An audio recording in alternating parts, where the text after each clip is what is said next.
There's something quietly terrifying about a smiling face backed by corrupted power, but also something deeply comforting in finding your place among the odd ones. Today on Fantasy and Fika, I'm reading a story where dystopia travels by rail, and the journey is just as strange and hopeful as the destination. Let's talk about The Cautious Traveler's Guide to the Wastelands.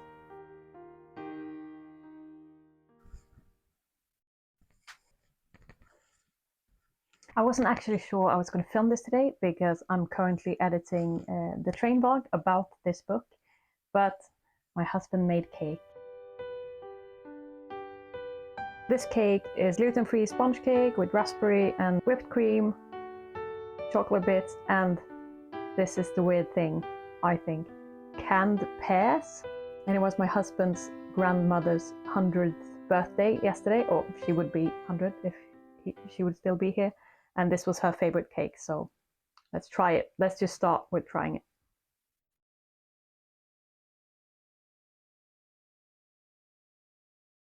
Well, I mean, it's cake, not entirely sold on the canned pears though, but yeah, why not?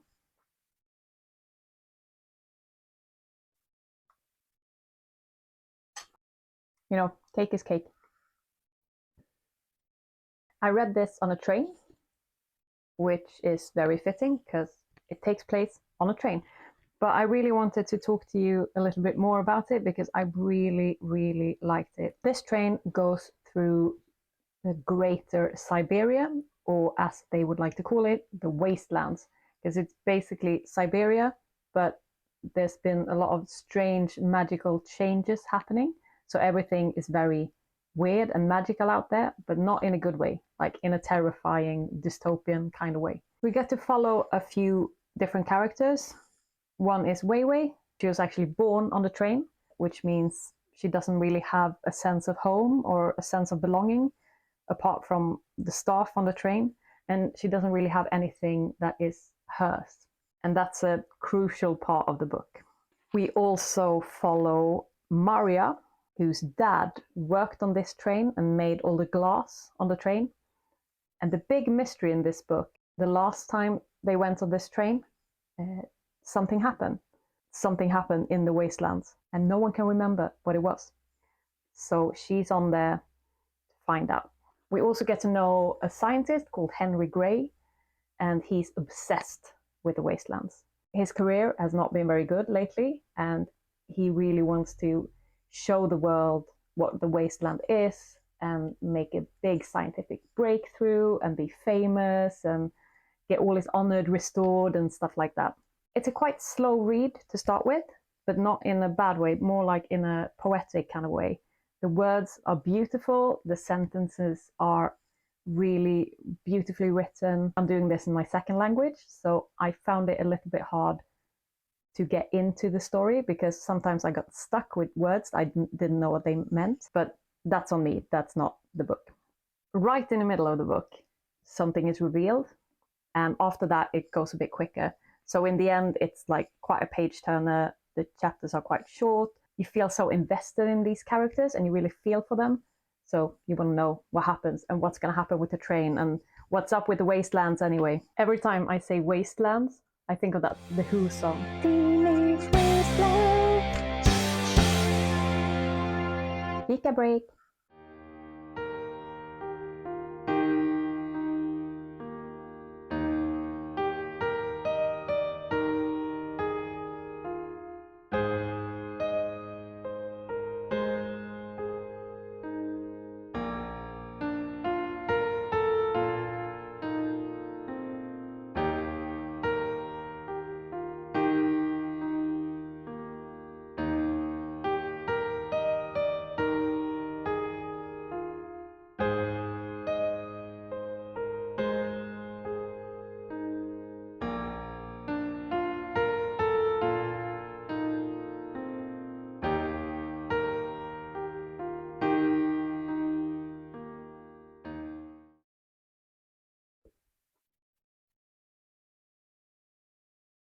I wanted to say that these pickled pears are sort of growing on me, but they're really not.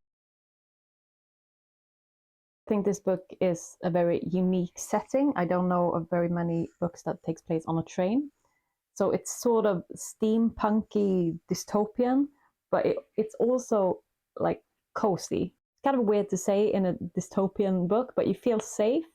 I don't know if it's because Sarah Brooks, who wrote it, is a very skilled writer, so she sort of takes you by the hand and just leads you along. She's actually got a PhD on monsters in classical Chinese ghost stories. So I think that's why it feels kind of real, because it's a mix between Chinese and Russian culture in this, and you could tell like it's authentic.